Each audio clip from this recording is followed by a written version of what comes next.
Police in Tenerife have called on volunteers to assist with a new large-scale search for Jay Slater. It's set to begin on Saturday at 9 o'clock.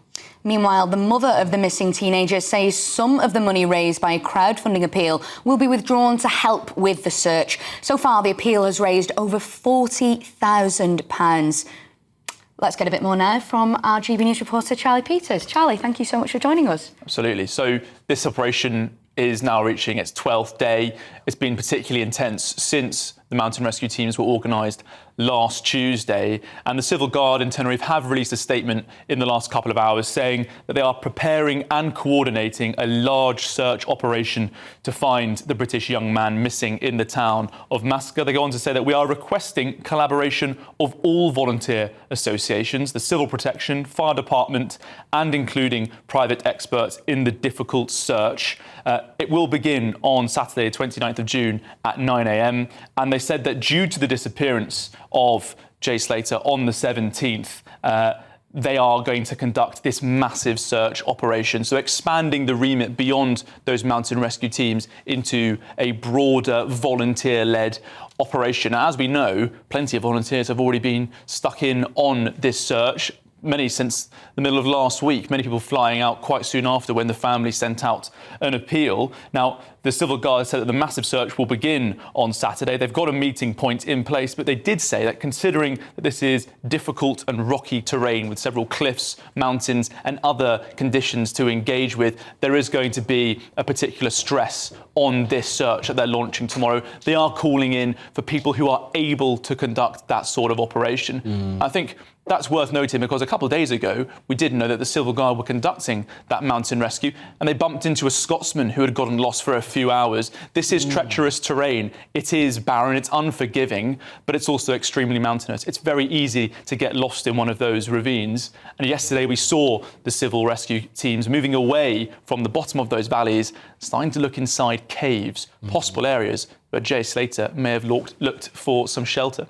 It is fascinating to see the scale of this operation, but one of the difficulties is that the Spanish police seem to operate in such a different way than the police do in the United Kingdom. We don't get as many regular updates. There aren't police liaison officers. Sure. In many ways, this is quite an opaque investigation. No, opaque is certainly the word that many critics are using on the island because there's not been a single press conference from the Civil Guard since this operation was launched. There's no opportunities for journalists and people on the ground to ask those direct questions. We're being drip-fed information and occasional newspaper reports are providing updates.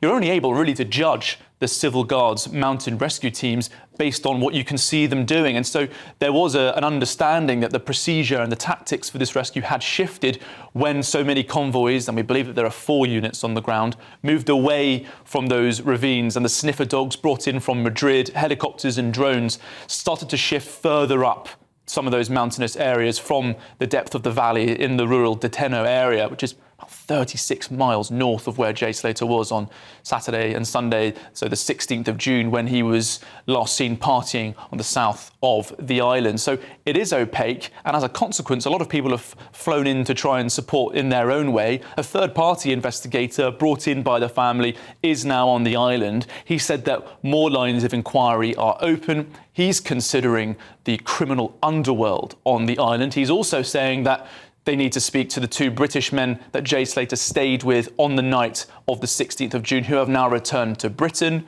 Friends of the family have criticised the police for not providing sufficient information in English as well. They didn't have a translator at the start. And they've also been concerned that Lancashire police have offered resources and had those rejected. Fundamentally, of all these back and forths go on, as all this criticism continues, Jay Slater is still missing, and a significant operation, expanded operation, will launch tomorrow at 9 a.m. Let me just quickly ask you, Charlie, it's a significant operation. They seem to have thrown drones, dogs, aircraft at this. But this is day 12 now. Is it a little bit too late, perhaps? I think this conversation is moving more away from rescue to recovery in many cases. The families say that they still have hope. They're praying that the best possible outcome can occur here. And they're also hitting back at some of the quite disturbing stuff we've seen online with sort of social media sleuths and armchair investigators getting stuck in on social media, sharing their own theories. Tom, I've shown you before some ludicrous attempts for people to investigate in this Masca area in the northwest of the island, where people were looking on Google Maps and saying, why haven't they gone over there? And people sharing their own ideas about what the Civil Guard should be doing. Fundamentally, they're the subject matter experts. That's their turf, and the family have confidence that they can do the right thing. They don't need some British Facebook user saying we should leave little packets of food on the roadside in case he comes across them. Yeah. I mean, some of these comments have been, I mean, just crass, unhelpful and upsetting. I mean, imagine if your family's in that appalling situation. You are, on one hand, as you said, there's over £40,000 from GoFundMe, all that generous support to extend the stay, support volunteers. But at the same time, you've also got to fend off the wild speculation and the unhelpful comments from trolls online. Well, Charlie Peters, thank you so much for bringing us all of that. More updates, of course, as we get them.